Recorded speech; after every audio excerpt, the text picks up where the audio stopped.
Mm-hmm. So we were selling other people's products when this shit wasn't big. Like when people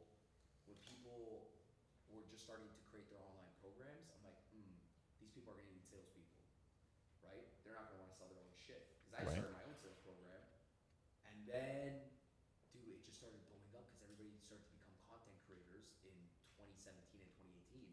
So they needed more sales reps, and we kept all the sales reps in house, right? Like I managed all my sales reps, so we created a sales agency in house before all the training shit because I know this shit didn't make money in the beginning. Like this only the whole training stuff I tell people, I'm like, it only makes money when it makes money. Meaning like there's no middle in this. Either you're making fucking good money or you're not making anything at all. Like people fake it.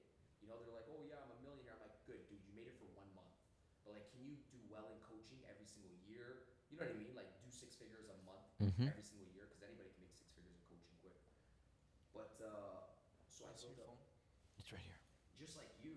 I mean, yours is obviously in real estate, but I built up my B2B businesses first before I went to become the speaker, trainer, and coach. Mm-hmm. So I had my residuals coming in from my sales agency, and then I went on the road and said, "Fuck it, okay, now I'm good. I can leave my business. My business is growing without me. I have a good business partner back home in Toronto, Canada." And then I left and I started training. I was always good at training though. I was good at training since I was 14, man. Like when I started my first direct door-to-door sales job. But I'm like, this shit doesn't pay. And I looked at all the greats' roots, you know, like if you look at the guys like Brian Tracy, Tom Hopkins, Zig Ziglar, Grant, how they all started. Well, you're talking Zig and you're talking Tom Hopkins. I mean, you Yeah, know, I they. mean, But I followed their roots, man. Like I'm like, okay, what did they do? Okay, they went on the road. They spent who a who shit. who wrote how to win? How to Dale win? Carnegie, Yeah, right? yeah. So that's really where it That's started. where it started. It's where That's it the real shit. started. Yeah, and then So I he ran Gerard. so he and then everything kind of evolved Yeah, yeah, from yeah. that. You're right. So you remind me so much. He and I were like, we were like brothers. My CPA, his name is Steve Vakito.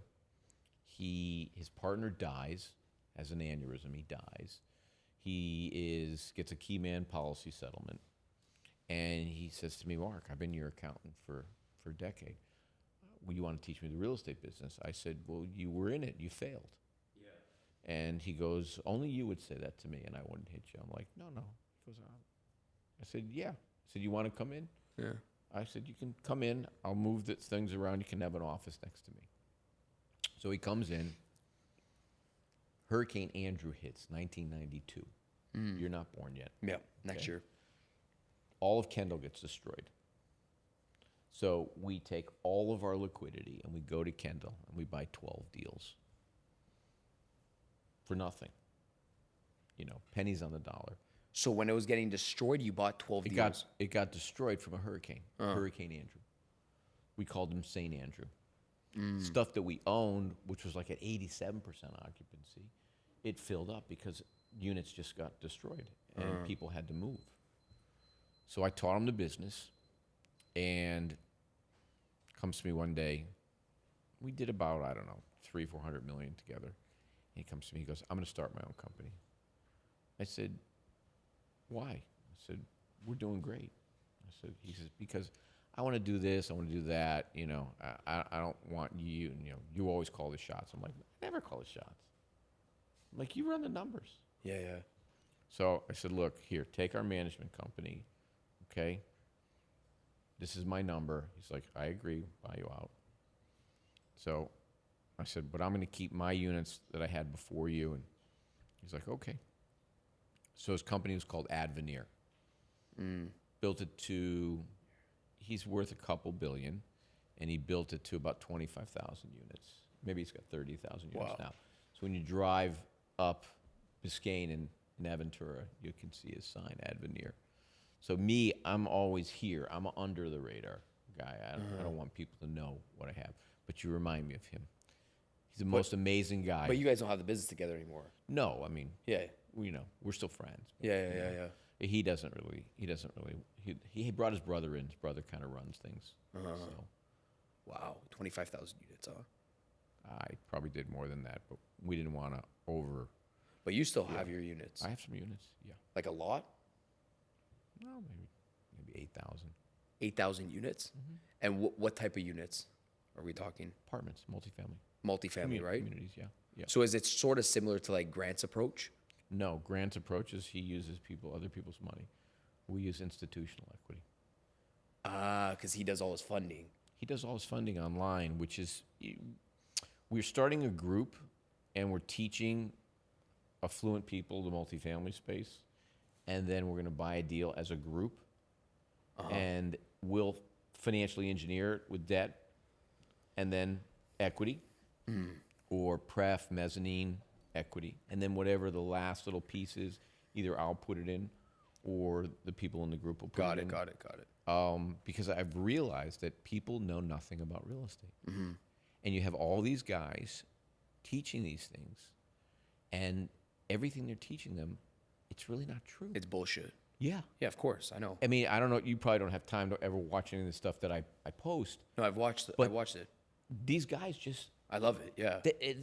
Yeah. I get mad Yeah, I know. because they're just taking advantage of people. Yeah. So look, And it's people that never even made deals in their life. no. Like they make their money just off showing people maybe a fucking deal that they heard of or sounds good, and then they trickle So it here's down. a guy that's actually did okay. He had a sober living facility in Mass in Boston. Okay. Eric Spotford Got it. sold it to an institutional Eric. buyer, made himself $100 million or whatever he made. I don't know what it is, what he claims Sure. he made, but I know he actually was in that space. Not the hardest business. It's actually an unbelievable business if you understand it. And now he sells people Section 8 courses for 30, 50, 100K. Daniel, you and I can have a half a cup of coffee. It'll take me 15 minutes and teach the Section 8 business. Right. It's that simple. What he does is he gets What is you it, into like a his funnel. mastermind? Well, he gets you into a funnel, and then he upsells you, and then he upsells you, and then he upsells you. And everybody that I've talked to that have actually had calls with me, Grant does the same thing. All these other, Moby does the same thing. Moby's an idiot, okay? Moby who? Pierce Moby, Oh. okay? All these guys, they want to upsell you, but they've given you no value for what you came in the first place. Yeah. So Yeah. I felt it was necessary, and with my relationship with Christian, he's like, we can do this. And then No, he it's said, smart what I'm you going guys to are make a website just like Daniel G. Yeah, it's fucking smart. And we copied your website. Yeah. Which one? School? Well, but you Hopefully you copied wanted it to look Yeah. tasteful like Daniel G's. But I think the content is the first important thing. Like, fuck the website. It's just what you guys are doing in terms of content is the most important. My shit was. You want to start the cameras, dude? I mean, the camera's been rolling. Oh. Oh. You guys, quick rundown. So, but that wasn't the were we starting the podcast? No. You guys can grab the clips, however, whichever. Oh, way okay. you guys can use it. But Sure. I know, like, usually, like, the preamble. Yeah, I don't know how you guys want to run it. Natural conversation or start something. Got you. All right, so, real quick. Yep. I'm going to run you through the spiel. First things first. Let's talk about the views. You guys can see how you guys look, right? This is going to be on the wide camera. This is your camera right there. And that is your camera right there. Shit, I look sexy on this camera, dude. Handsome guy.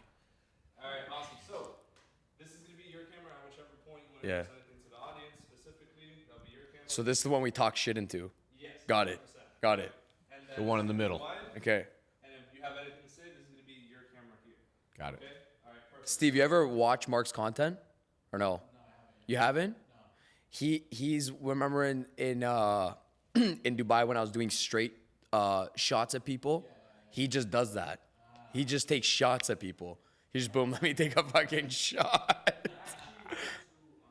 But I didn't start that way. Yeah. But I think it's the perfect thing to do because nobody's calling out the people. It's just the better use of terms is it's a fucking everybody sucks each other's dick, right? So it's like if somebody's big, everybody just naturally sucks that person's dick. But then when you meet them, you're like, this person's nothing. You know what I mean? Like when you get, because I've spoken with all the guys. Sometimes you take shots at them, and I'm like, man, how are these people up here? Because they sell fluff, And I'm like, oh, it's just a circle of everybody sucking each other's dick. And if everybody sucks each other's dick, the other crowd's just like, well, they must be validated, right? But there's no substance. Do you understand Grant's business model? Well, I don't. Well, in what sense? Okay, so Grant Are we rolling now? has Or when do you wanna start? a legal loophole. I'll count you guys down. Okay. So Go there's ahead. a legal loophole under the SEC guidelines. Okay, it's called front running. Okay, as a syndicator, You can buy a deal with your own capital, close it, and then sell it into your partnership. Okay?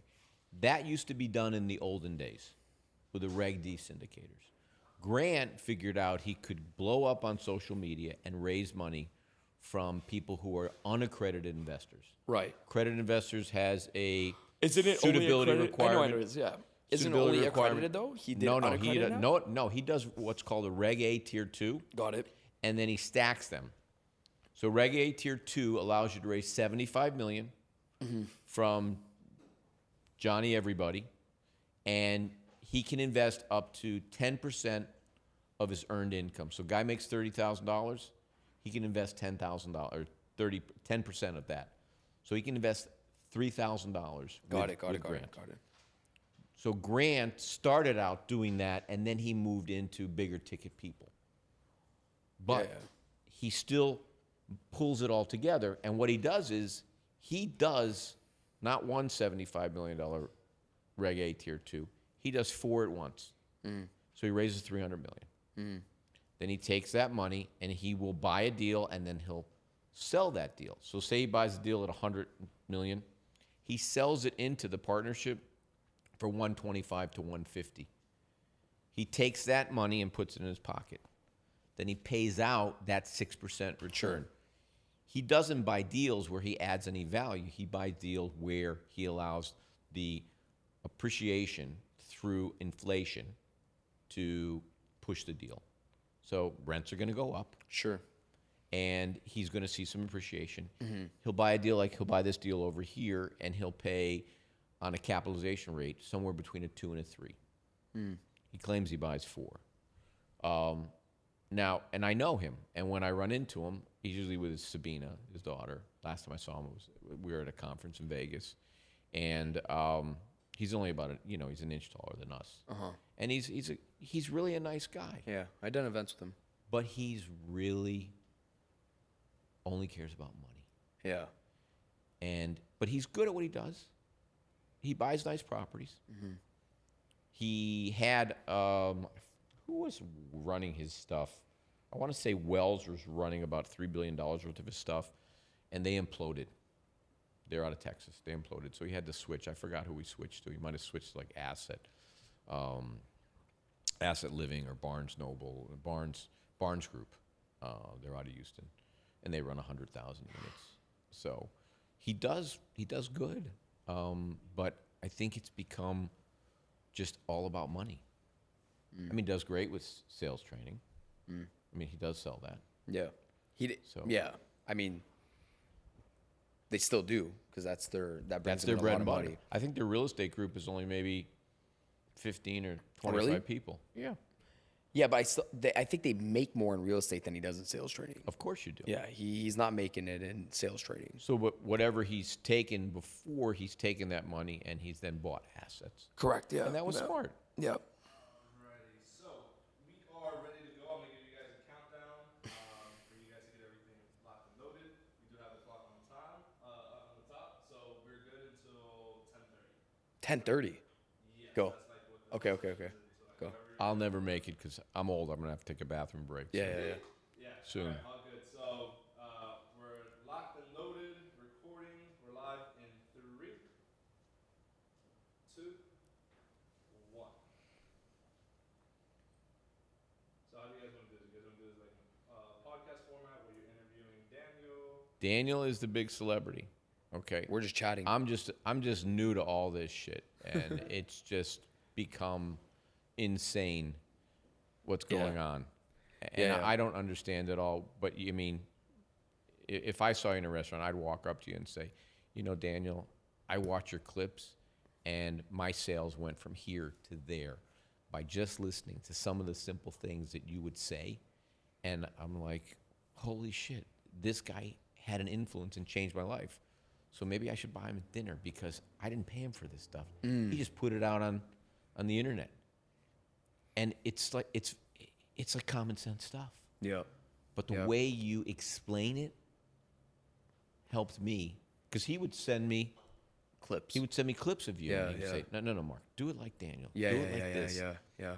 And I just felt like a lot of people were just shitty at translating the message, like of sales.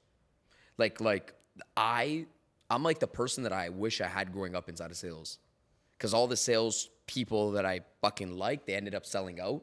You know, like they ended up, when they started making money, they started doing other shit, and they never stuck with it. So I'm just like, man, I'm just being the person that I wish I had a guy to always go to for sales advice. That's why I never stopped, man. Like on the way here, I do a live stream. I did 6 training calls before this with fucking 10,000 people in the last 6 hours every single day. It's been back to back to back for the last 5 years. So, you know, I'm just, I'm cleaning up, man. It's not. How do you mentally keep that? Because I get exhausted. Yeah. When I talk to people where I have to get really technical, because nobody seems to even understand the simplest things about real estate. Yeah. And then you have all these guys selling these courses that are literally worthless. Yeah. Okay. Yeah. And that's what got me doing this, because I was so frustrated and angry. I'm not an angry person. Yeah. You said you're not, or you are? I'm not an angry You're not an angry I love person. everybody. Yeah. I'm so blessed every day to just wake up. Yep. I'm a religious Jew. I pray 3 times a day. I try really hard to eat kosher.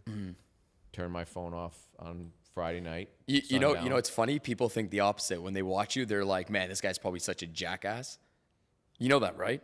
No. Okay. No. Well, I'm just letting you know. I'm probably a Yeah. jackass. Yeah. No. My youngest I'm saying- daughter's like, Dad, that's not cool. Yeah. When people meet me and they spend like an hour with me, they're like, "Man, I thought you were gonna be such a dick to me." I'm like, "Why?" Why? Like I'll just give you an example. I was at the cigar lounge last week. I'm going to grab a cigar. Girl comes up to me working there. She's like, "Hey, by the way, somehow I found your videos on social media, blah, blah, blah." She's like, You're that asshole sales trainer, right?" And I laughed, and I'm like, "What do you mean?" She's like, "No, like you're that asshole." She's like, "But every time you were talking to us, like you didn't seem like that." And I said, "Listen, in business, there's a way of coming off the message has to be firm and strict, and people have to know you're serious."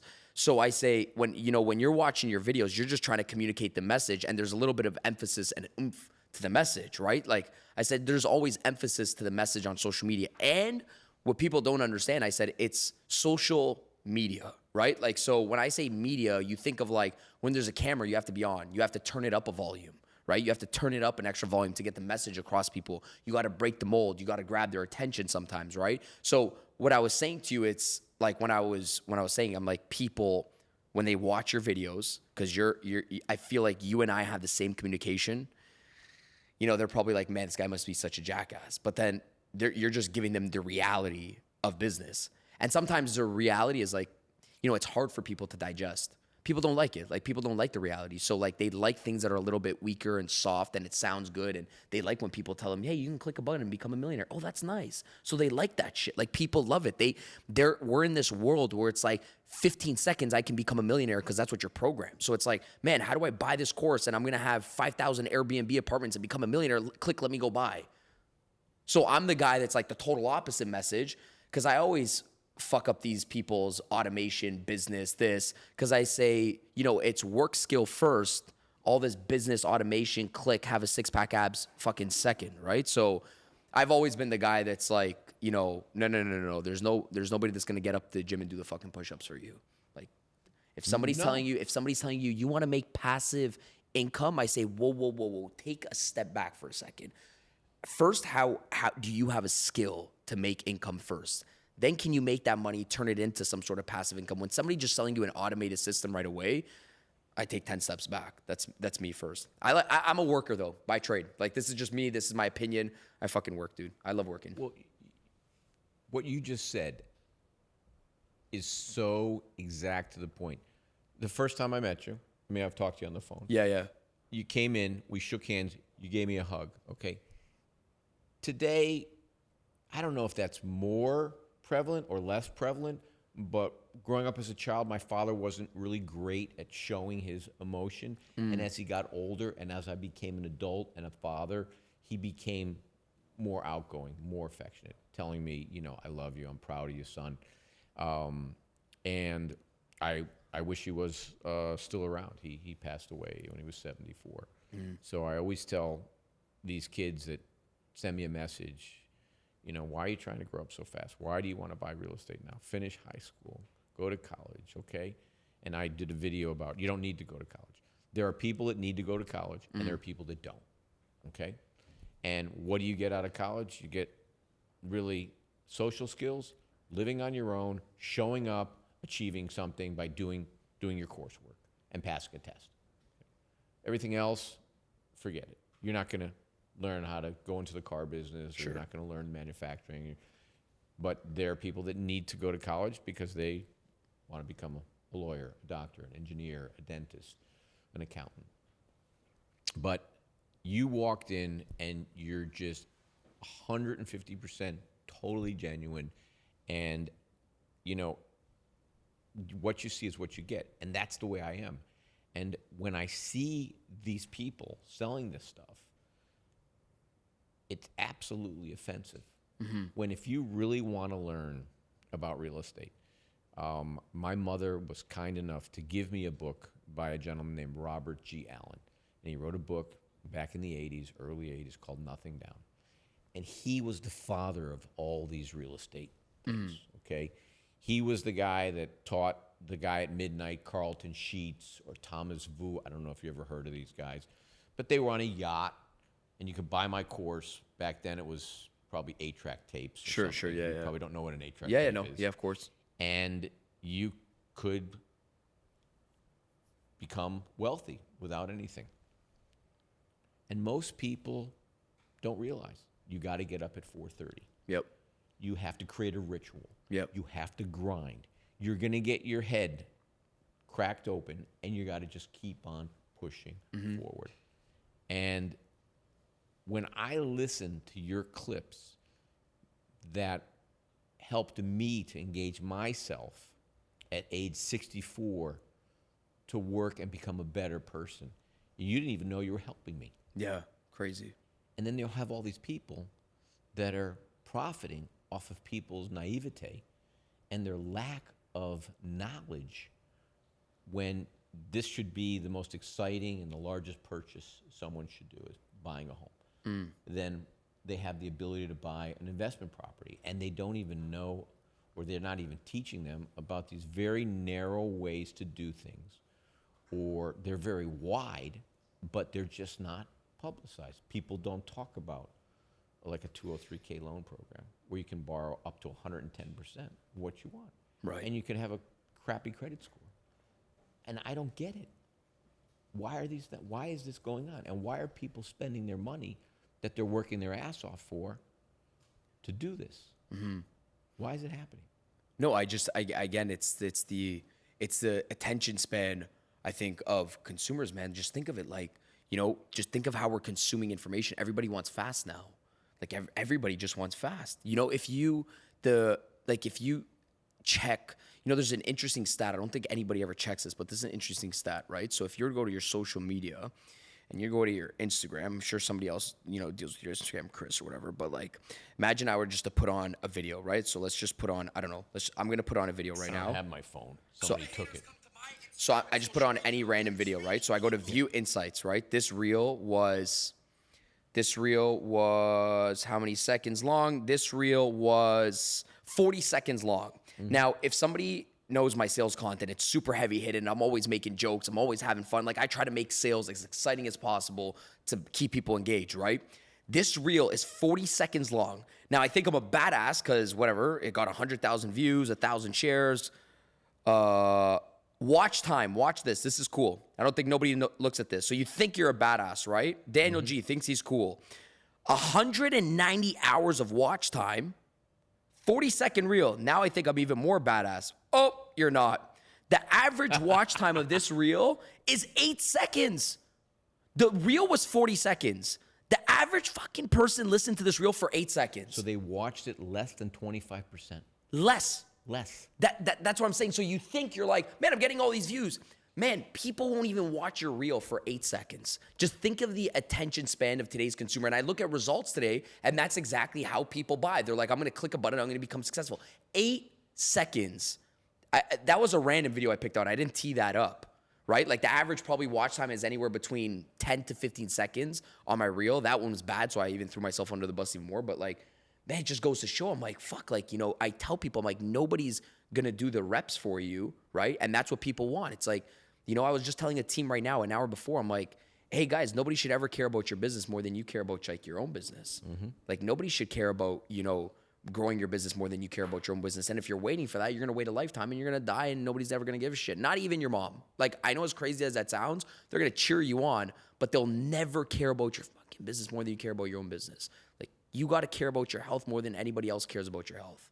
Nobody pushes me to run in the morning, You said it. Nobody is gonna do the push-ups. Yeah, One's nobody. gonna do the reps for you. Nobody. Okay. What do they say? You want abs? 80. You don't get abs in the gym. Yeah. 80% of your abs come from being in the kitchen. Yep. So you really have to be very careful about what you're eating. Yep. So everything that you say is so direct and to the point, which is, I think, why you connect with people, because the sincerity comes through. Even though you're slicing it when you're talking about it, and even though you're right there and you're giving them solutions, it's just, for me, this is just for me, it's just so real. And like, I don't know why people do these silly things, why they spend their money, and they work so hard. Yeah, I think most people also just don't know what they want. Like, that's also super important. Like, nobody ever thinks about what they want. Because when you know what you truly want, when you don't know what you want, you accept everything on your plate, right? It's like, look, you just talked about food, how you said, the abs are made in the gym. Oh, sorry, the abs are made in the kitchen, which is 150% true. I can run all day, but the negative habits will always beat the positive habits. So if I have amazing positive habits, I run every single day, 10 to 15 kilometers, sometimes more. But if my eating diet's like shit, right, then my one negative habit will always beat the positive habits. And the reason why I'm saying that is because most people, when you don't know what you want, you'll accept everything on your fucking plate because you don't know what you want. You don't remind yourself of what you want. So I say life's like a buffet, meaning like you'll walk in and if you don't know what you want, you'll fucking accept everything, gluttony, and you'll just get fat. Like, that's how it is inside of life. Because you don't know that you wanted a 6-pack abs. It's a buffet. It's going to give you everything. You're going to walk by a convenience store. You say you could get this. Somebody's going to call you up to go for Chinese food, this, that. It's a buffet. You can pick anything. But when you know what you want, it's easier to make decisions. It's hard for people to make decisions inside of their career, buying a course or whatever the case is, because they don't know what they want. When you know what you want, then you could start looking at who. Second, okay, this is a big one. I try to save people so much money. I just went on a rant about this on my live stream. I'm like, all right, you guys come to me and you're always like, oh, I got scammed off this $5,000 or $10,000 course, right? I don't even have a $5,000 or $10,000 course. My course is like fucking 30 or 40 bucks right now. And I've been training for 5 years, right? But that's a whole other subject. The reason why I'm saying this is because I say, okay, great. So if you went to that person's social media, you bought a $20,000 course from this person or a $50,000 course. People selling out fucking $50,000 courses. Okay, wait.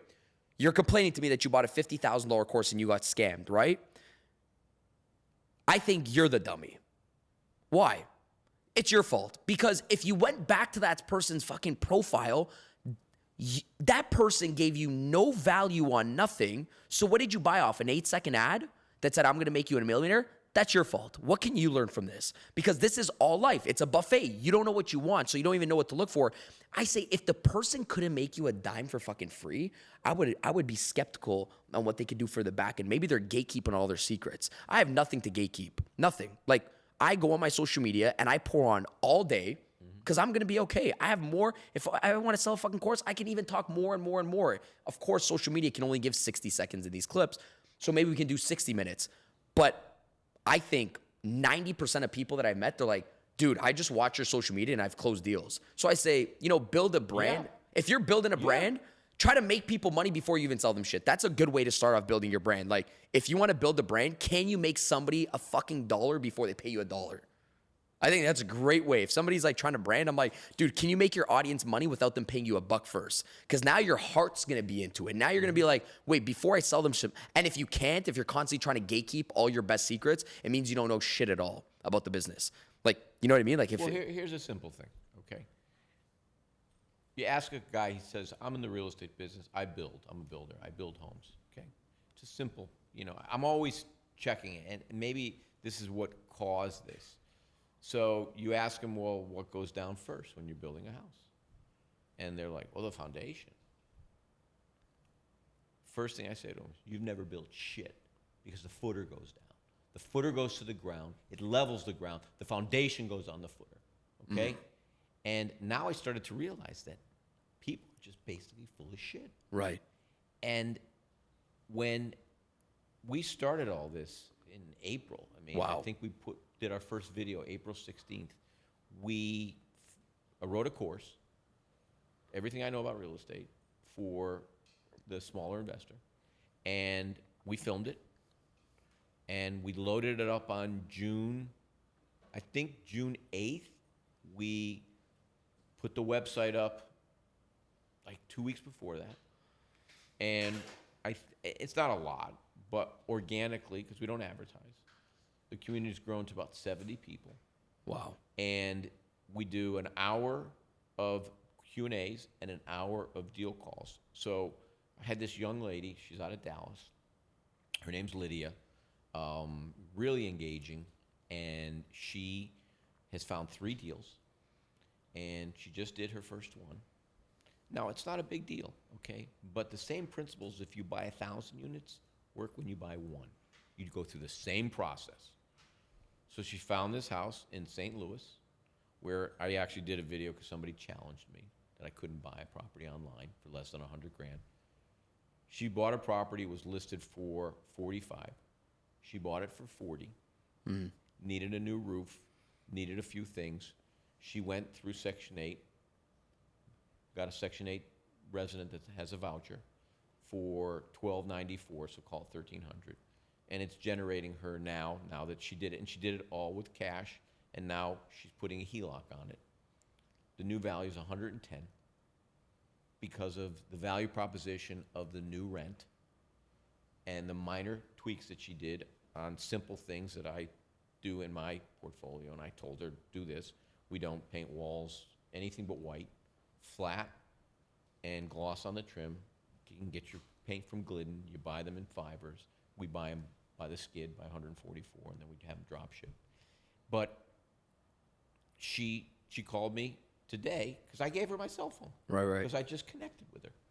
And she's like, I went to my first investor group. So it's a real estate investor group. They have them on Tuesdays and Thursdays, cookies and coffee. And she goes, I was telling them, I got on stage and I told them what I did. And I'm like, yeah, but you just did this. And it happened so fast. She's like, yeah, and now I got an investor. I'm like, Lydia, that's insane. She's like, okay, so I'm going back to the same realtor. I'm going to buy another one. I said, well, how are you managing? She goes, you told me how to get a manager, and I got a manager. If people just listened to the simple things, because people were like, well, where do I get off-market deals? There's 30 websites to get them. Where do I get owner finance deals? There's another 20 websites. How do I go on and find a Section 8? Well, you go to gov.com and you look it up. And it's right there, wherever it is. So we want to be in Dade County. We want to be in a subsection of Dade County. We want to be in Allapattah or so forth. It's right there. It's right in front of your face. And what you said about, okay, I want to click and become a millionaire. You don't become a millionaire without a ritual. Right. You don't become a millionaire without what you do. You want to have it more than you want to breathe. Okay? And what you do is you have to love. It has to be your life. Okay? So I know that sales is your life. And I don't mean it defines you. You know? You have kids? Nope. Not yet? Nope. You have a wife? Nope. No? Nope. Okay. Well, there's a lot to look forward to. So they will define you in a different way. But this is your wife, this is your baby, this is your kids. And you're so passionate, it just comes out right through your pores. It's infectious. And I don't know why I get so angry at some of these guys and what they do.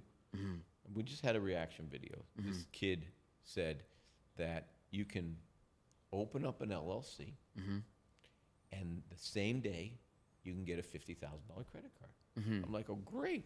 I'll open up 50 LLCs. Yeah. We both know that's not true. Yeah, a bunch of BS. So I called him out, and then he commented. Okay. And so I just called out his comment because in one of his courses or on his online presence, he tells you the complete opposite. And do they realize that they said this a couple months ago, or they not realize this stuff?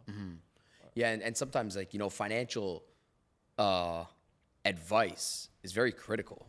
When you give people money advice, it's there's a lot of unqualified people giving people money advice, and it can play with somebody's life. It's not like, hey, go say this to this customer. It's money advice. People are out there, and again, it's like it's asking people like why. Like if you go tell somebody you can go get $50,000 in a loan too, it's like, man, for what? What's a person gonna do with it now? Like like what substance? And they're usually saying this, by the way, to then go take the 50 and go fucking buy the course after, right?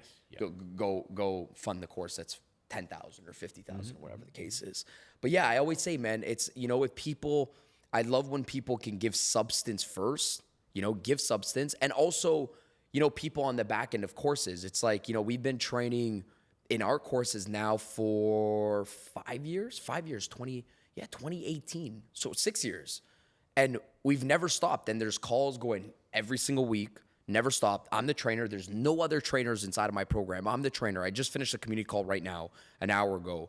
And, I think it's also for people to also watch the leaders. When I mean by watch the leaders that sell programs, I mean, my antennas are always up because I say, okay, has this person, or the person that's selling you a program, have they made it? And now their desire to learn more and continue to grow is done? You know what I mean? Like, Well, do you're they a natural leader? Do they It comes from you. You walk in the room and you have a presence. Correct. Yeah. But I mean, what I meant is like when you invest into somebody, make sure that person's still hungry to even grow themselves. Like they're still hungry. They're still like you. And you told me, I said, wow, man, this guy has made already tens and hundreds of millions inside of real estate. He gave me a phone call saying, Dan, you've helped me close some deals. To me, that's important because you're a coach too now. And I'm like, shit, he's still listening? Absolutely. He's still You listening. don't have the market corner on the right answer. You're always learning. Correct. Because the day you stop learning is the day you die. Yeah, but there's a lot of people that just get too fucking fancy and they're like, I'm just going to chill on my yacht now and sell people the course. I see it, by the way. I see it a lot. I see it a lot of times. I'm like, I wouldn't invest in that person. Why not, Daniel? The hunger in their eyes are gone. They don't want to learn anymore. They're like, oh, I know it all already. I can even feel it when I talk to them, I came into space as a young guy. I came into space when I was not even 30 right now. I came into space at 25 coaching. And no matter what, every time I was backstage, listen, I can feel somebody the way they'll look at me. I already know what they're thinking about me before they even shake my hand. That's a whole different story. But I was always like the guy that's like, that's a young guy. Don't got to listen to him. I just put him to the side and stuff like that. And I say, fuck, man, these people have 1 year of experience repeated for 25 years and they think they have it all figured out. Because it doesn't matter if I'm 50 fucking 5, I'm going to sit down and try to learn and keep learning, right? And eventually, I was right inside of my head. Most of them just die off because they're like, well, what worked, 55 years ago is what works. There's new things, man, like social media, like what you guys are doing. It's like, it's new. It's a whole new game of building a business, etc. And it's either like you get swept with the waves or you adapt to it quickly, like you guys did. It's insane. The growth you guys have it's abnormal. Well, here's a great thing. Here's a great analogy. Okay, so in the real estate business or any business, if you do it right, you can do really well. Real estate is unique because it allows you to use leverage. So it allows you to lift something with a lever, a fulcrum. Sure. That is much bigger. So we can borrow enough money to give us these supercharged returns. And if you're not performing, you can also fall off a cliff. Right. So on the deals that I had the most difficulty on, where I got beat up, those are the deals that changed me, that made me a different person, that made me grow. I never grew when I was here. I grew when I was down here, flat on my ass. And I always use this analogy that when a person falls on their face, at least you fall forward. So you're moving incrementally forward. But in the Talmud, which is the Torah, there's the story of Jacob's ladder. And as long as you get back up, you will succeed. You could be knocked down 8 times. You get back up a 9th time. And you constantly have to remind yourself that you put your pants on exactly the same way. You make a cup of coffee, okay? You're not better than anybody else. You just might have more stuff, and you might have a bigger place to have more stuff. But it's just stuff, okay? What makes you a person is what you do with your knowledge and what you do with what's in here. And when you do something to affect another person's life in a positive way, it's the greatest blessing that you can give. So when you do good, good happens. 100%, yeah. And I think maybe that's what got me so agitated. And I don't know, and like I said before, I'm not, I mean, I have 4 daughters, so I know how to French braid and get my nails done. Yeah, You know, I love to take them shopping, you know, and, you know, my youngest she loves cars. So I was a gearhead growing up. So I used to like old muscle cars. And, you know, today the cars are different, but I love them. And she's just like a good kid. And I told her, I said, she goes to the university and she got a scholarship. So I told her, I said, what are you going to do for the summer? She goes, well, I want to work with you. And I said, no, you're not going to work with me. I said, she's worked 2 summers at a dairy farm making ice cream. I said, you're going to work at the dairy farm. So she's working at the dairy farm making ice cream. So every day she calls me and she tells me what she did. And if she gets a shift where she actually gets to scoop ice cream, she's very happy because she got to make a tip. And she tells me what she made. And I said, what'd you do with the money? She goes, I put it in my bank and I spend your money. So Why don't you want her to work with you? because she's a distraction. Got it. She's gonna she'll finish college and she'll spend 2 years working for somebody else. I want her to learn and make mistakes working for somebody else, and then she'll come to work for me. Okay, got it. So eventually the end goal is... Absolutely. Got it. Absolutely. Yeah. A lot of people do that. You know, you have probably the most well-known real estate developer here in South Florida, and they call him the Condo King. So it's George Perez. Okay, so when George came here, he's Cuban, and I believe he's Cuban and Argentinian. He was a building inspector, and he met this guy, Steve Ross, the guy that owns the Dolphins, and they started in the low-income housing tax credit business. It's apartments, and George became a monster, and he's built the majority of the skyline here, and I've had the pleasure of spending some time with him, and he is the same guy. I haven't seen him in a while. He's the same guy that he was. He made his son go to work for somebody else, and then his son now runs the business. You know, he's a little older than you. He's probably 40, but, you know, and this guy is constantly giving away his money to people who need it. And, you know, that's the benefit of doing well. The benefit of doing well is to be able to affect someone else's life. Agreed. So by me giving a value proposition to change someone's life, it gives me real meaning, okay? And there were points in my life where I was not, I would say, not a nice person. And when I was young, like you, and I made a ton of money, and, you know, you buy your first plane, and you have your first big house, and, you know, you got 6 cars, and people working for you and cooking your meals, you really think you're smarter than everybody else. You're not. And I found that I had to learn empathy from people who were teaching me how to become a better person, and who didn't grow up with in a nice home, with a nice family, and good, you know, cousins and aunts and uncles. And I learned that.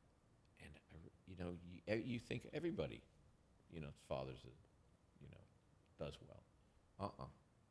No. And it's incumbent upon somebody like you, and for me, this is just my own personal opinion, and I'm not putting it on you, is that when we go out and we help another person to make a difference in their path and in their path of their children, it's really an act of just genuine kindness. And I see this. We're not kind enough to people. Do you read? You read a lot of books? Nope, not anymore. So I read this book. I'll actually get it to you. It was about people. I'll do the audio. Okay.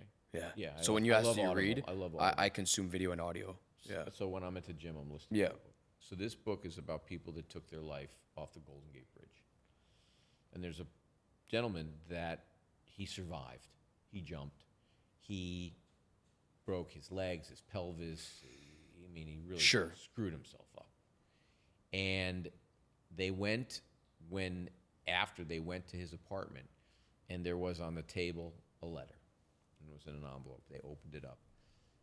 And what it said in it was, if someone smiled at me or said hello to me, because you can't drive on the Golden Gate Bridge and stop. You have to walk out, if you've ever been there. Right. He walked out and he jumped. He said, I would have stopped and turned around and realized that I'm not invisible. And so what does it take for you to hold a door for somebody? Yeah. Or say good morning or smile at somebody, I don't know why people aren't nicer to one another. I'd love to see that. I always say, it's good that you brought that up. I say, what people don't realize is everybody walks around with a sign on their head saying, please understand me. Doesn't matter how much money you make. Like even us, even in our time, like sometimes we walk around with signs on our head saying, man, I wish somebody could just understand me, what I'm going through. And because you assume that nobody walks around with that sign on their head and you're the only person that walks around with that sign on your head, that's the energy of not passing out compliments or saying good morning or holding a door open. Because usually sometimes you think you're the only person going through something. But I say everybody in life has a sign on their head saying, just smile at me. Say, how are you? How's your day going? What are you up to? Because we go through it too as well. And I think, the people put it like that maybe watch us. They're like, man, this person's life might just be so freaking perfect, right? Well, no, we even go through it with a sign on our head. Like the whole thing could be a cover up, and there could be we're just better at maybe covering it up, have a better poker face. But if people can realize that people walk around with a sign on their head saying, I wish people can understand me, people would be a lot more kind inside of life. Everybody walks, like when you can look like there's a story behind that person. There's a human behind that person. There's a problem behind that person. There's also amazing things behind that person. But we're just like, oh, it's just another human. I'm the only person. And it's like a victim mentality too as well. It's like why people never get out of their own shit and their own head and their own problems, because they think they're the only people going through that problem. That's how problems, like usually people, even inside of business, like people that are not great at solving problems inside of business, the first step is because you probably think you're the only person that went through that problem inside of business. And that keeps you in that mentality like, no, nobody else experiences but me. And the first thing to realize is like, there's probably a lot of fucking people that experience a problem that you're experiencing. And the moment you stop thinking you're an anomaly, like the only person that went through it, you can get into solution mode a lot quicker.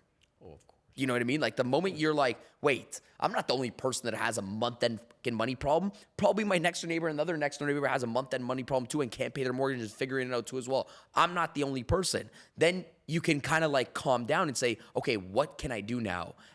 It's not whether you hit lows inside of life or whether you're going to feel like shit. It's going to happen. Just how long you stay in it.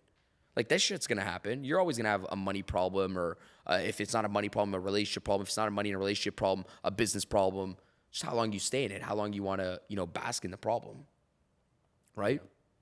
It's like everybody goes through it. I couldn't agree with you more. Everybody goes through it. On all these things, but I want to just take a break and use the bathroom. You're good. I'll follow after. You go first? No, go ahead. The DJ sirens, bro. Yo, this is what happens before you did legs the day before. I did legs, and then I played tennis yesterday after my legs. After a leg workout? So I did legs in the morning,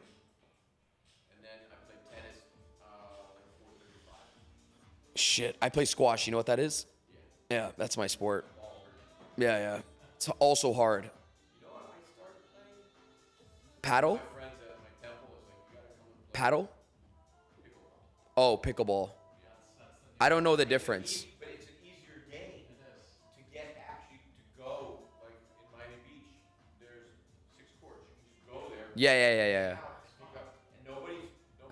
Which one's paddle? Which one's paddle and which one's pickle? So like the miniature tennis. Paddle is the miniature tennis, right? Yeah. They have new courts. Yeah. they're doing everything. They're converting tennis courts to handball. Yeah. And everybody was so incredibly nice there. Oh, yeah. You know, like I'm a tennis player. Yeah. But my friend's like, come play. He gave me a pad. I said, try it. And it's easier too. Come I on. went to the tennis shop and I got it. Yeah, it's easier. Well, no, it's with a wiffle ball. So now I just realized that I can put all kinds of junk on it. Sure. Yeah, because it's not a tennis ball. Yeah. Squash is the opposite. Squash is a rubber ball, and it's the most sensitive. Dense, right? Yeah, but it's sensitive. Like a lacrosse ball? No, lacrosse ball's harder rubber. I've never played squash, No. but it's the racket's about this big, right? Yeah, it's just same size as a tennis racket, just lower in diameter. Like it's just skinnier, same length and light. Yeah, I love tennis. Yeah, it's the best. When I'm in a wheelchair, Then you got ping pong. that I gotta tell you about. Look up Marvin Leff, L-E-F-F, under table tennis. Let's see. Marvin L-E-F-F. Leff.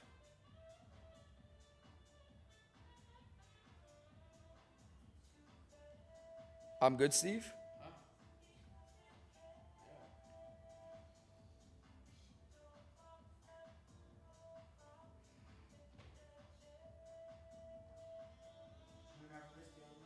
What? Fuck. Let me see. I don't know. I probably have to get on a call, I guess. Why? Oh, you guys are going? Oh. But dude, it's late. Yeah, they're gonna be close. What? No, cigar lounge, no close. You go to the one in Edinburgh, that's like 10 minutes away. Oh, that's right. Tobacco, they close at like 11, right? No, Tobaccon's 12 on the weekdays, 1 a.m., 2 a.m. on Tabacón. Tabacon. Tobacco. I'm like, what is he talking about? Is that a new spot? It's not Epox and they pick it up. I'm picking up the Canadian accent. Oh, dude.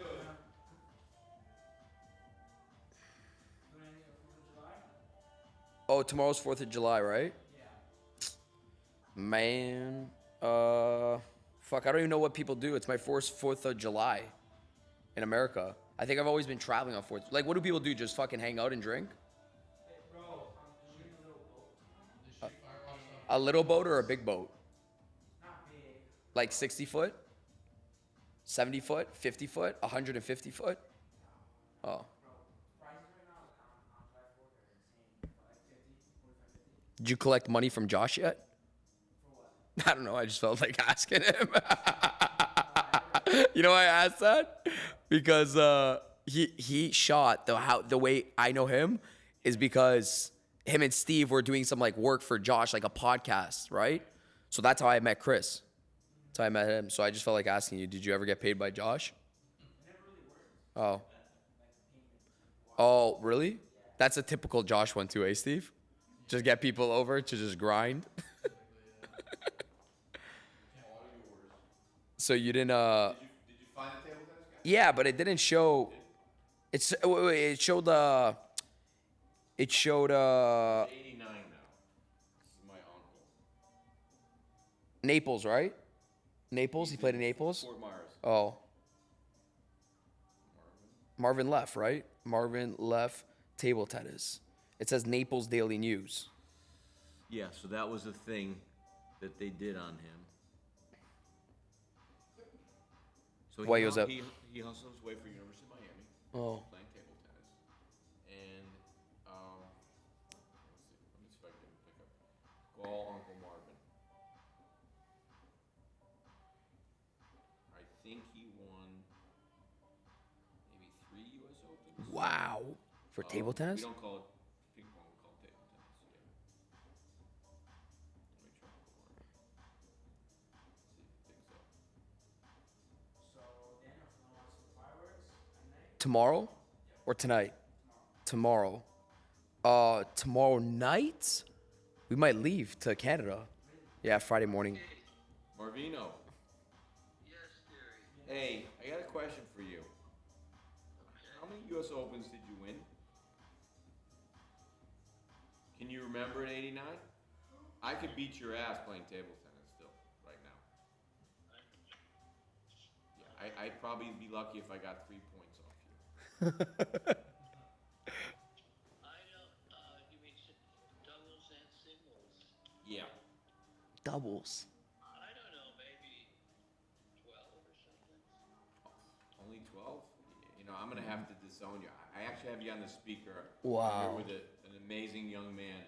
That's incredible. Podcast. His name is Daniel G. We were just talking about table tennis right now, so he said you were the champion. So, I'm the best that there ever was. Is that what he said? I was the best there ever was.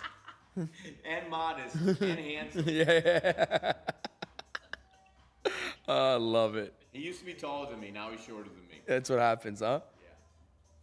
No, I was good because when I was young, I was 6'8", and I had Yeah. long arms, and I could reach the ball even if they hit it out of the park.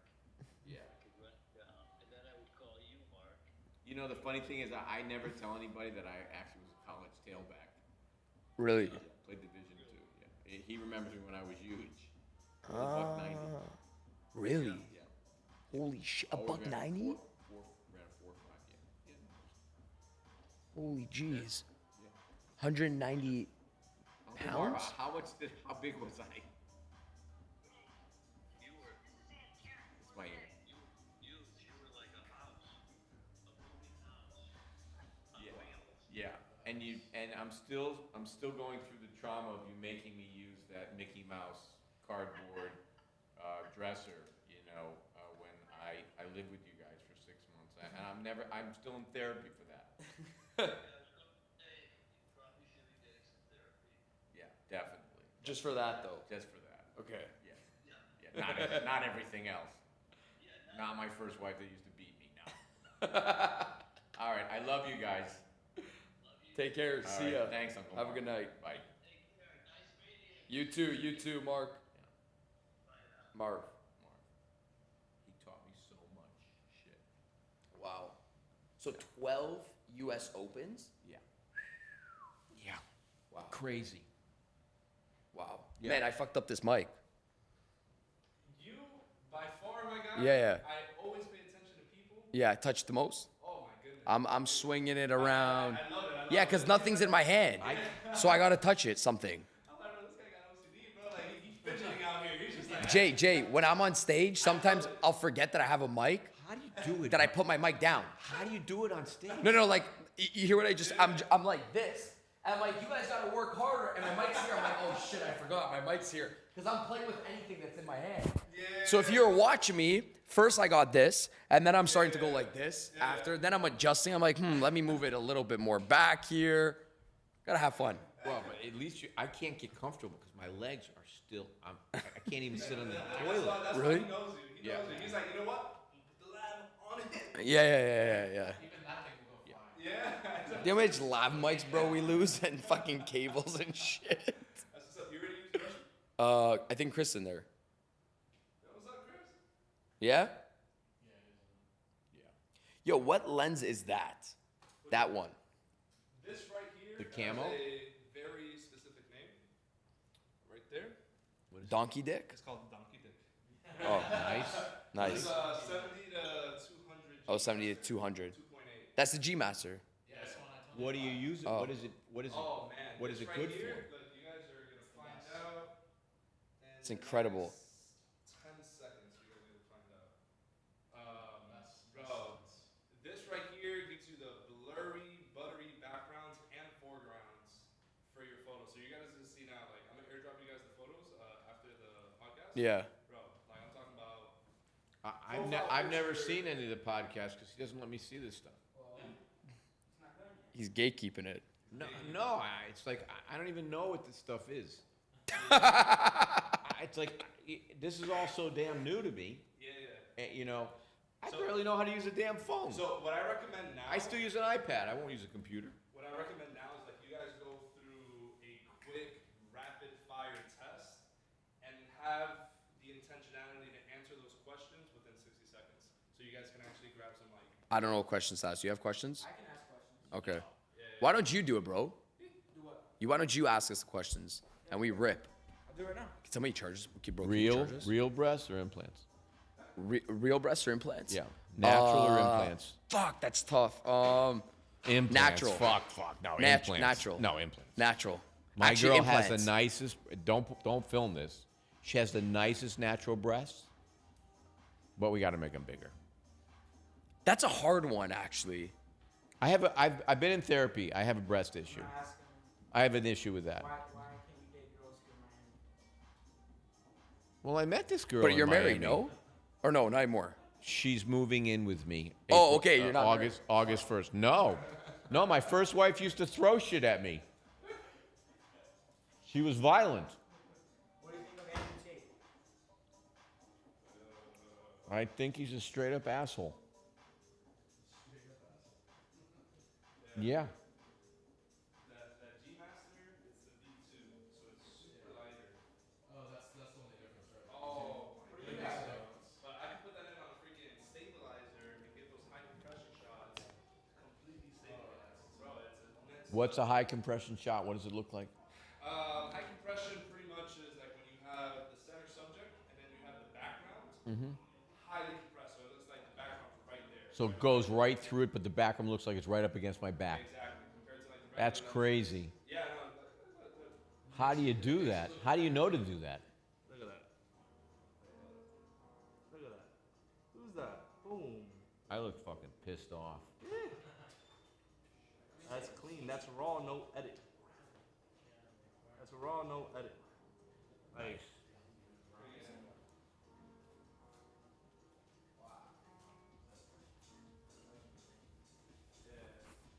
She's an absolute total balance to me. She's so smooth and chill and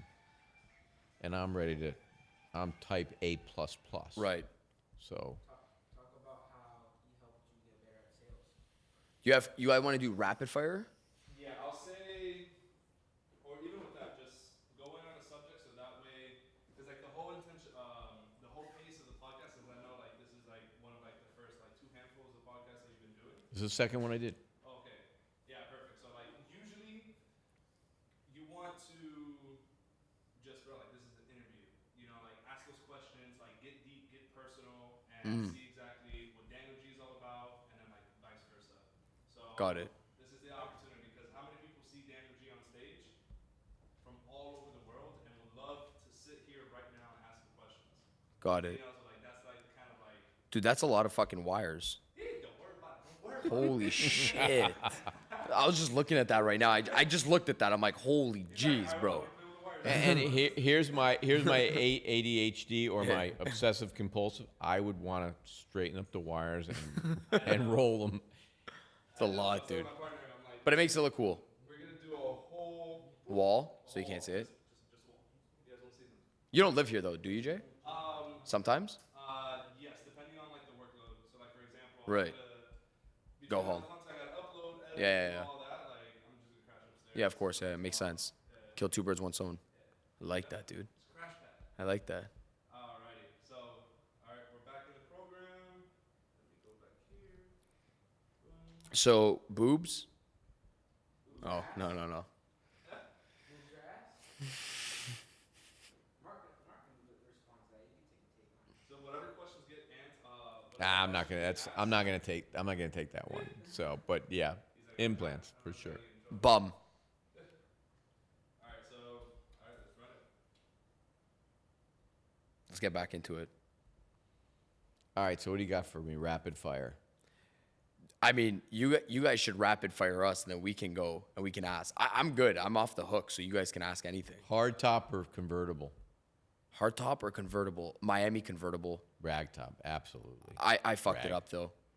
I fucked up. I just got another car and it's not convertible. Yeah.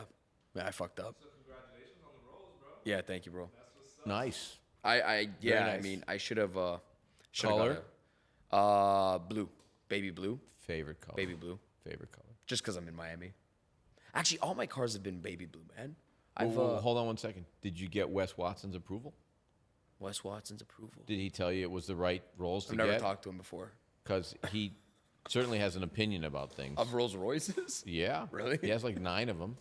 He has 9 He rolls? has 9 rolls? Yeah. Shit, no, I didn't get his approval yet. And one day I Should I was have done driving by that? the house he rented on the Venetian Causeway, and I stopped to say, "Hey, Wes, I really like your stuff."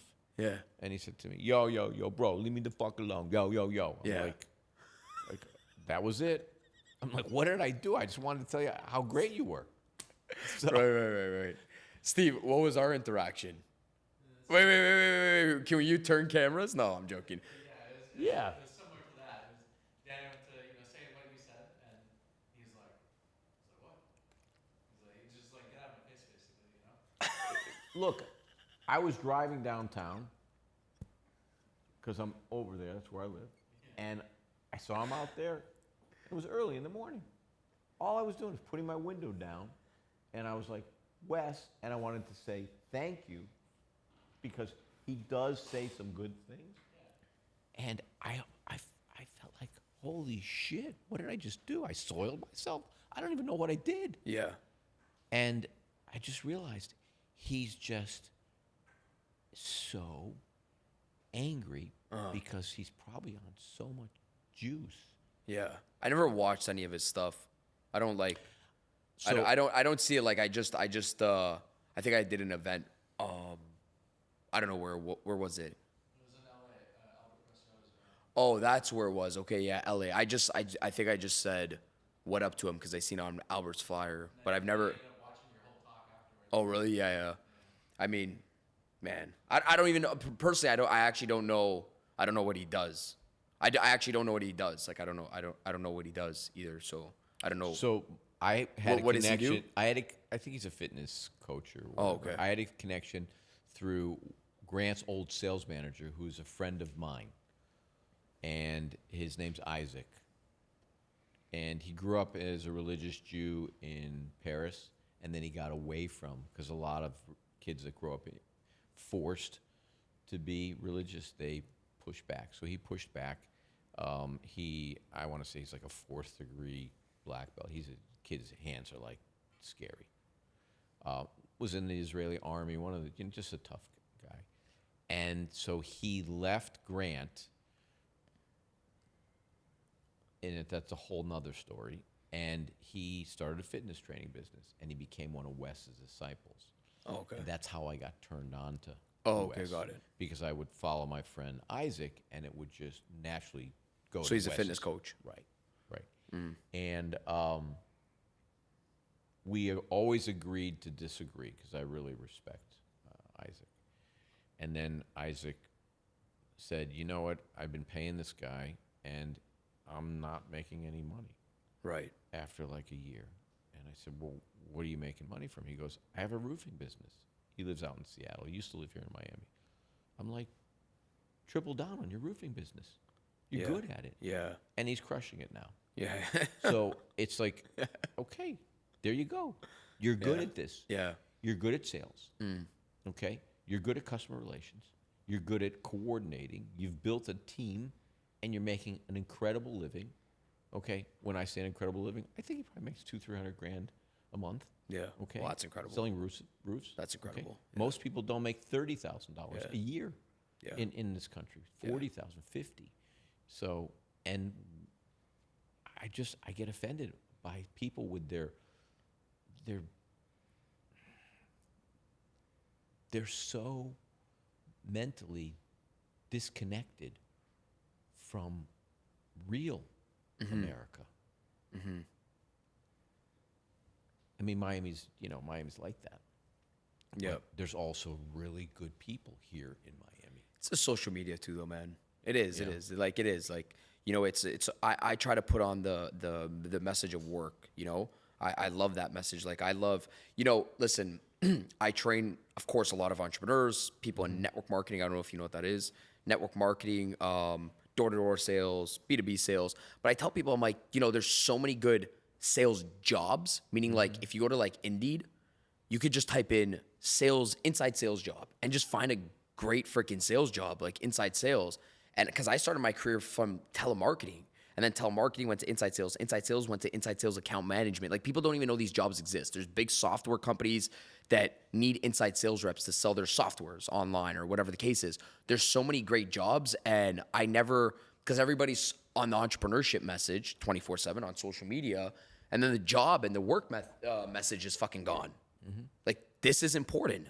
It's 150% important. Like to work, get a freaking great job. Everybody's, I want to be an entrepreneur. And then nobody ever wants to be the B player anymore. So they all try to become the fucking A player, and then they miss out because, but it's funny how it works, because everybody in my life around me that does extremely well has just played their position so fucking well in their job, in their work, and has beat all the people that are left that try to fake becoming me. Just really interesting how it works. Like, I have a friend right now that's right here, and he's worked with me for, I don't know, like 6-7 years. And I look at him in the car. I remember, bro, like 6 years ago, I look at him, and maybe 5 years ago, I look at him. I just pulled out a nice car. It was my dream car, my Lamborghini. We're sitting down in it. I've known him for like 10 years.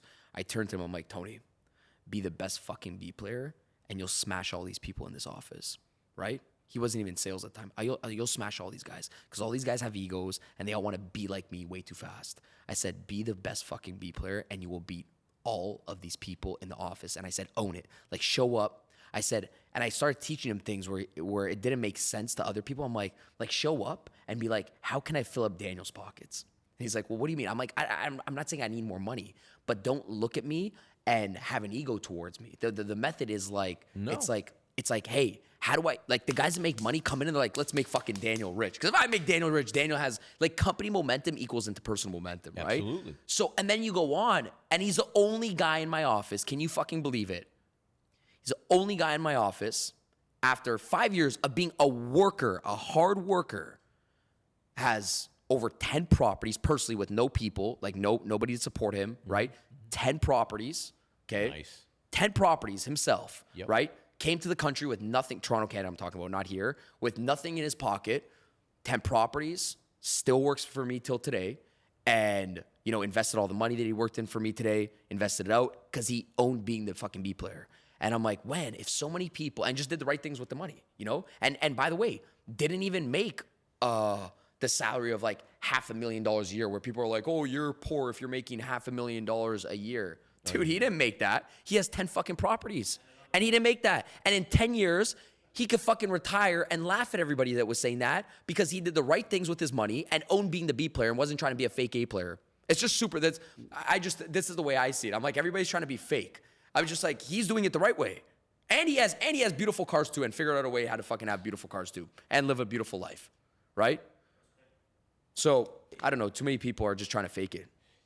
So why can't they understand that if you start at something and you take as much of the income that you're making and you put it into something and you live in a very controlled environment? Yeah. You don't need this monster home. You don't need to be on the 45th floor. No. Okay?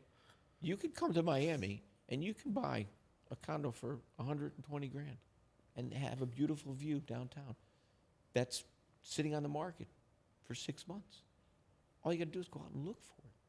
And then you could get it financed very easily. And what does it cost to carry that? Not a lot versus paying rent.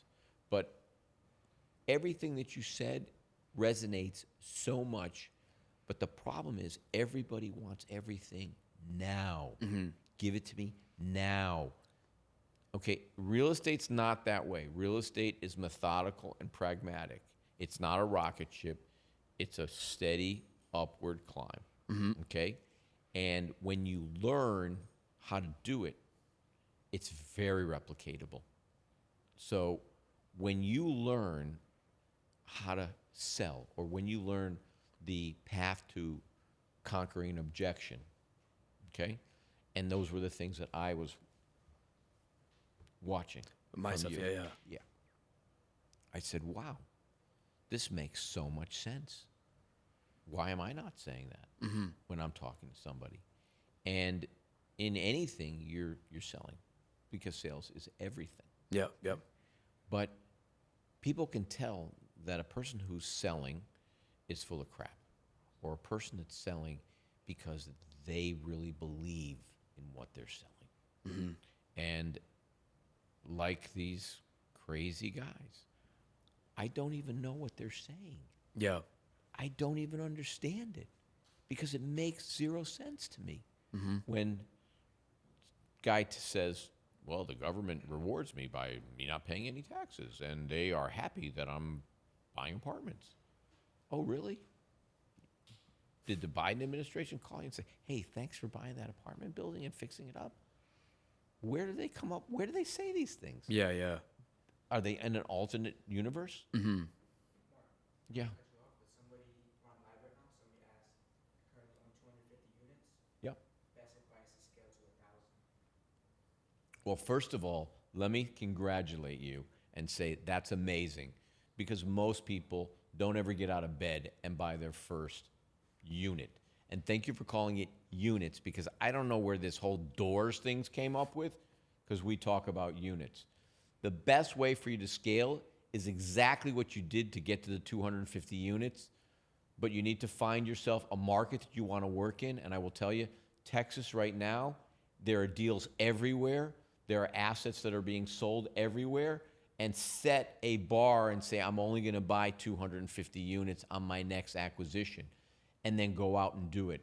Because you obviously have skills, you obviously have knowledge, you obviously have lender, and you obviously have lender relationships, and you obviously have equity. But I will tell you that there is so much mezzanine and preferred equity right now chasing deals. If you buy it at the right price, you can kill it.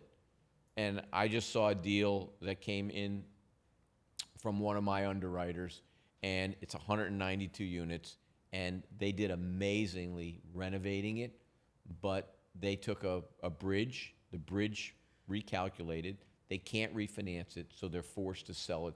The lender actually took it back, and it's about $350 a unit under rent.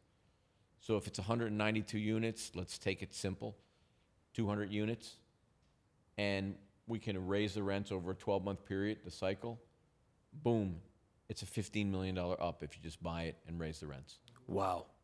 Simple. Can you buy real estate investment under an LLC even if it has nothing to do with real estate? Well, I don't really understand the question. Wait, say that again? Can you buy a real estate investment under an LLC even if it has nothing to do with real estate? Well, That it's a question doesn't make sense. contradiction. You just contradicted yourself. Tell You the guy buy- he has to switch his question. Yeah. I don't get that. Okay, well, let's make the question easy. Can you buy a real estate investment under an LLC? I tell everybody, There's a question. create a single purpose entity with an LLC and never put more than one deal in it. Got it. Okay? Boom. Question Simple. answered. Boom. Nice. So I got a couple questions for you guys, and then we can start wrapping it. So I'm gonna ask a question, right? You start it off, and then you answer the same question. Just have the 60-second in mind. All right, cool. So Daniel, what advice would you give people that are currently in their 20s right now, right, to get at the level that you're at now?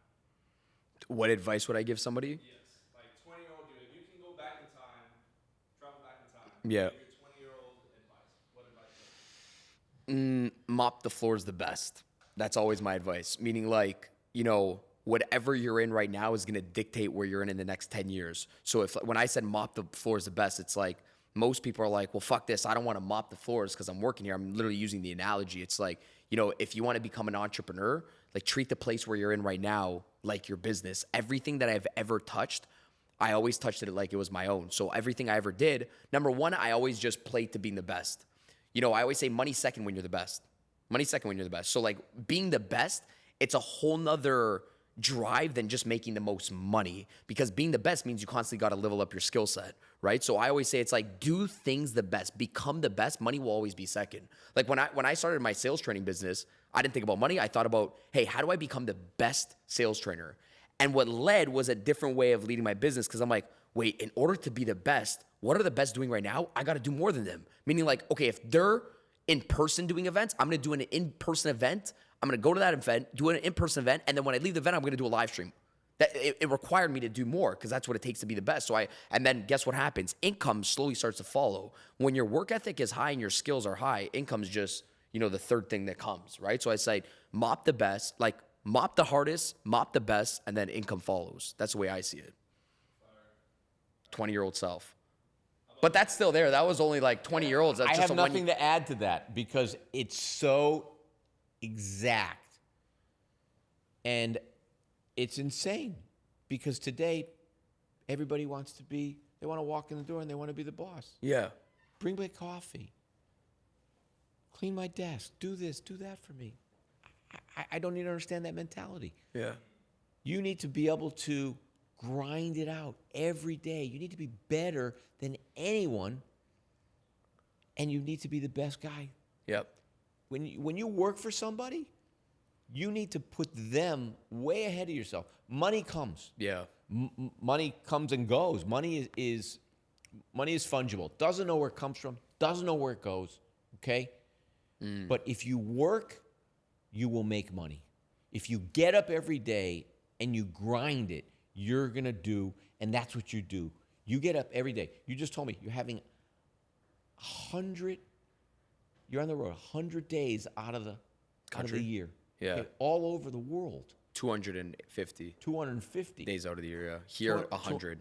100. I'm okay? here 100 days. I'm out of the road 250. So you're on the road 2/3 of the year, more than 2/3 of the year. Okay? So it's a testament to the endurance that you have and the drive that you have. And if you could bottle that and sell that, then the line would go from here to Alaska to come and buy that. Okay?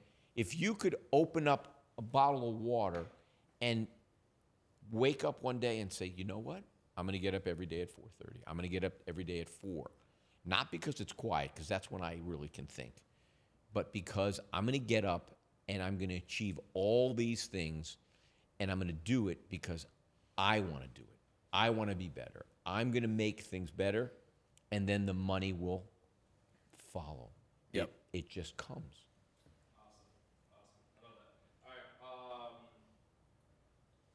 Second question, and then I'm gonna ask you separate question. So, all right, you just hit 30, and this week we all saw the Rolls Royce. Uh-huh. So, what's your mindset behind getting the Rolls at this age? Do you recommend somebody else doing that? So like, what's the feelings, the mindset behind getting? The reality is, like, I didn't give a fuck as much as I thought I would.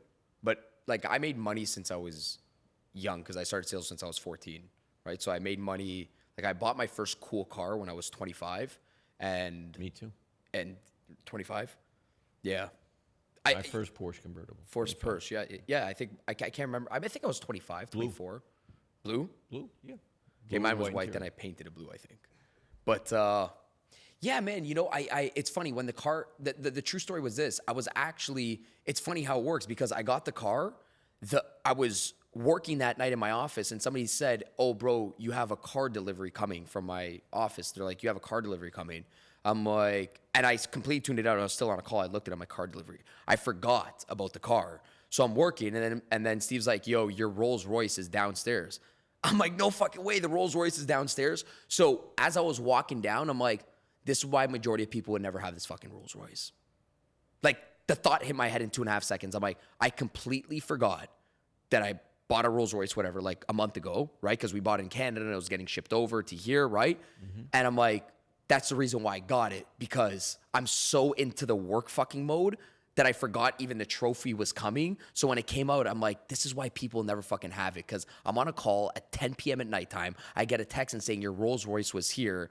And I even ignored the text because I was so inside of the fucking call that, like, that's why when I was making the video, I'm like, you know, don't put the car on the pedestal and work and forget about the work that comes behind the car, right? Because, like, the moment, like, you know, you post a car and it gets 1 million views, and then you post fucking, you know, I post the Rolls and everybody's like, yo, congratulations. I'm like, hey, you motherfuckers, I post something about sales and objection. Everybody's like, and I'm like, yeah, that's how I got the Rolls, you know? So it's, you know, it's just another, it's a toy, you know? I haven't even, to me, I personally got it. I think it looks cool, but it's a cool car for me to work in. Even better for me to just relax, chill. I don't gotta drive my car anymore. Somebody can drive the car and I can kick back, work in the car, relax. So yeah, it's cool. Different stage. You know, I feel like I'm in the stage of my life where don't want to drive right now. You know, I'm a distracted driver, man. It's dangerous. Do you ever forget to eat during the day? You know, it's funny. Yes, but the first thing I think of, because maybe it's my Italian mindset that I'm always thinking about fucking food, but forget? No, I know, but I'm just overworking. So I know, I can't lie about this one. I know a lot of people that work hard forget about to eat, but it's like, I don't know why food is on my mind. My guys have a joke being like, if you're with Daniel, you're never going to go hungry because the only thing I think about is food. I don't know why. Do you it's cook? Nope. Did your mom ever taught you to cook? Yeah, no, I know to cook. I grew up with my grandparents with my, no, I know to cook all meals, but I choose not to. But, I mean, I enjoy it. I just don't have the time right now to do it. But, yeah, don't forget to eat. I fucking love eating. I forget. Yeah, you forget? I mean, I won't forget to drink coffee. But Like, right now, I know I have to eat. I know. Like, I know the first thing, nobody's talking to me until I go eat somewhere right now. Because I know I've overworked it. Like, I haven't ate since, like, 4 or 5. I know. I'm not forgetting. It's on my mind. What time do we eat at? 7. 6, 7. Yeah, so you guys are good. I haven't ate since, like, 2. Yeah. 1. I don't know. When do we eat? Oh, fuck. Maybe I did forget. What? 1:45. I'm fucking Yeah, bullet. but what did you guys eat? That's I don't even know. What did we eat?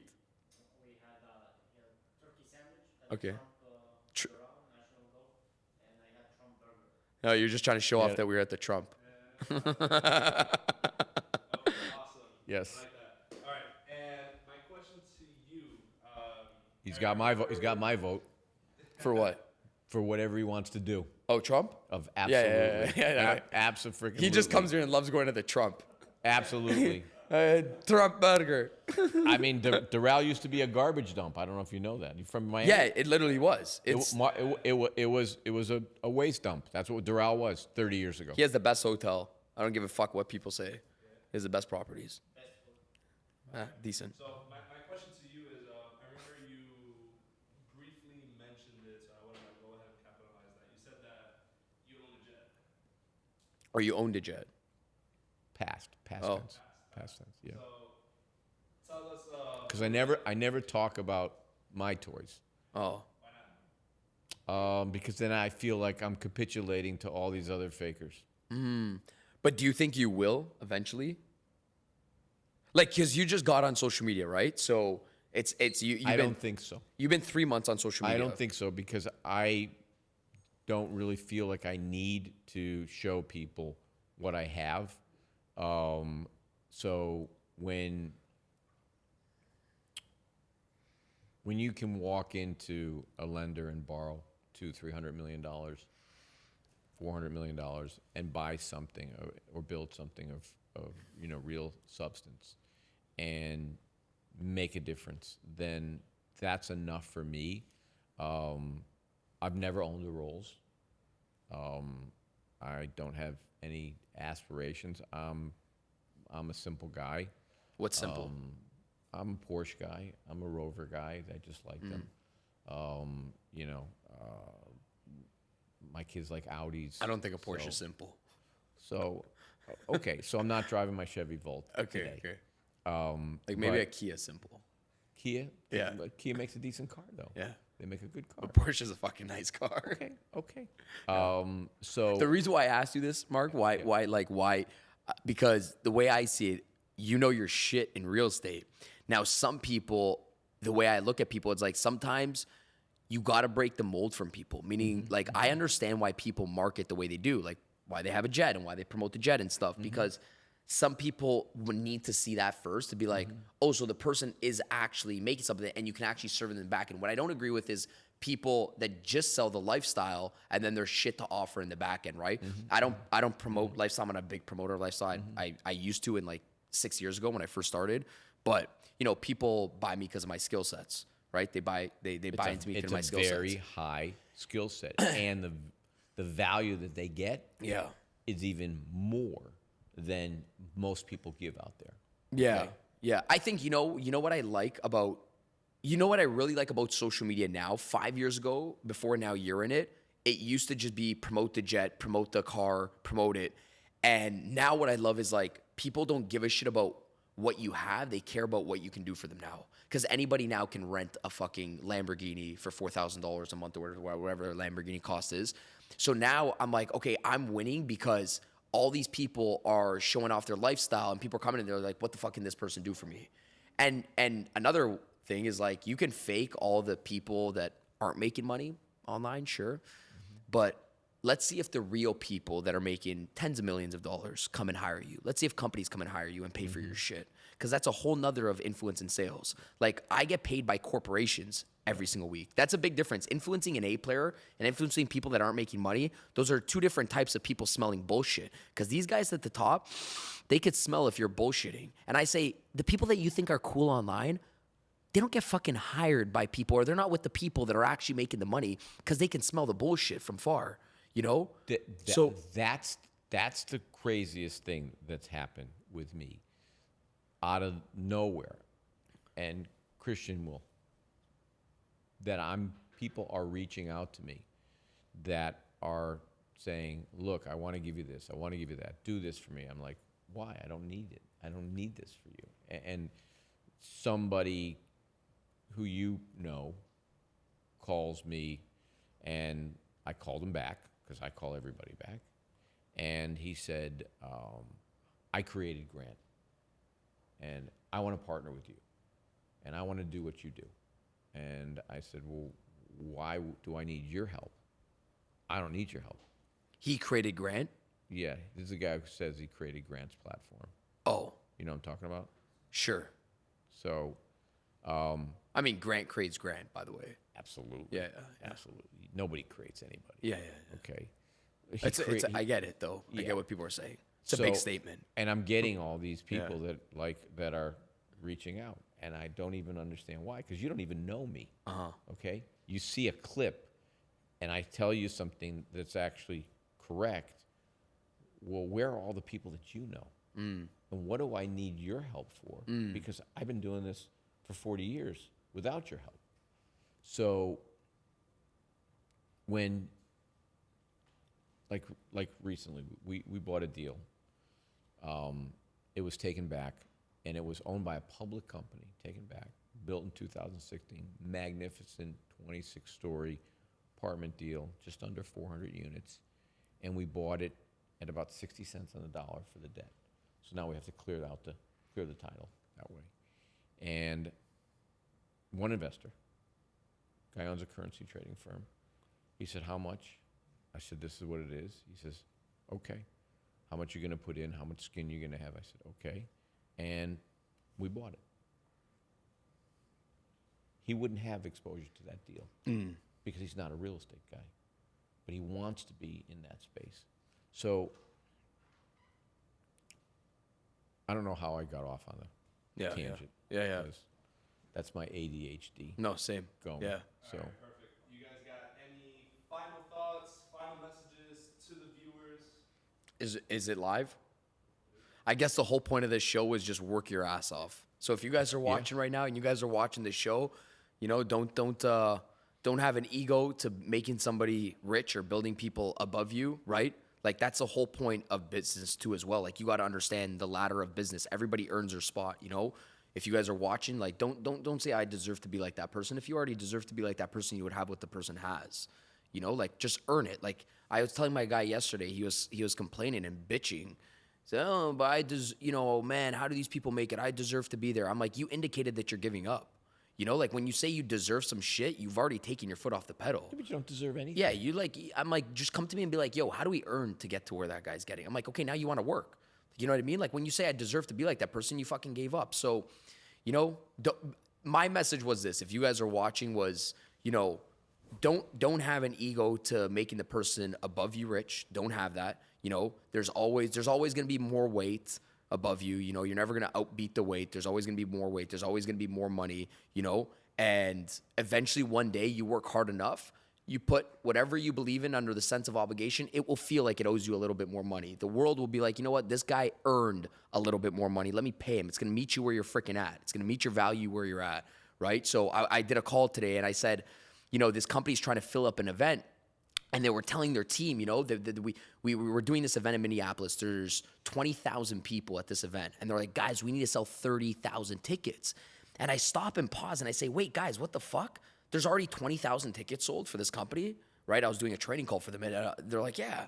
I said, so all it takes is all you fucking guys just to sell one more ticket, and there's 40,000? Like, it's literally that easy? But I'm like, the problem is you guys don't all want to sell this one ticket because you don't see the ticket, the event, any event, even a small event, can go from 100 people to 200 people if everybody just played their fucking part. Like, everybody just sold one ticket extra. The company would go, the event would go from 100 people to being a full event if the event's 200 people. But you're like, well, it doesn't matter for me because it's not my event, it's my company's event. Yes, but, you know, company momentum leads to personal momentum. It's all fucking swing. The bigger you make the company and the company's bigger, people look outside in and be like, man, what's happened with that company? And it makes your job 10 times fucking easier to sell because you work for a kick-ass company. So your momentum builds the company's momentum. The company momentum makes your sale a lot easier. I say, don't have an ego towards building your fucking company big. It just helps you on the back end. You know? I can't add anything to that. Okay. Absolutely. No, there's nothing that I can add to it. And you know what? You know, people feel like there's like if you make somebody else money, it doesn't mean you're gonna become less wealthier. Like, you know, like there's money, just like you said, there's money everywhere. Like it is like if you become rich and you're beside me, I'm not gonna envy you because you're rich. First of all, I'm happy because I'm now close to my friend that's rich and I'm closer to money, so I can ask more questions. And he's in the company. If you're making more money than me and you're in the company, dude, I'm happy that I'm beside you. I'm closer to money. If Mark's made of money and I'm not made of money right now and I don't have a fuck ton of money, I'm beside Mark, and that's what matters the most. You know, when you say stuff like that, it's like this is me at 30, and the best boss that I ever had was the guy that worked alongside of me. He didn't remind me he was the boss, okay? And the best person I ever worked for was a person that stood beside me and said, you know, let's push this together. Right. Don't pull me. Let's push this together. And today's society doesn't, they think you need everything and you need to be the boss. Yeah. Okay? The best boss you ever had is the boss that wants you to do better, because it reflects just like what you said. He will do better. Yeah, it's a team sport. It's a team sport. You know Tom Brady? Yeah. So well, I don't know him personally. No, but Tom Brady, right? I mean, who doesn't know Tom Brady, the GOAT? Right. So he had such a cool video. It was like a month ago. He's training these young athletes, and he's like, you know why you guys never fucking win championships like myself? And there's a bunch of young guys that probably are just going to the NFL. He was with, I think he was sitting down with Jay-Z.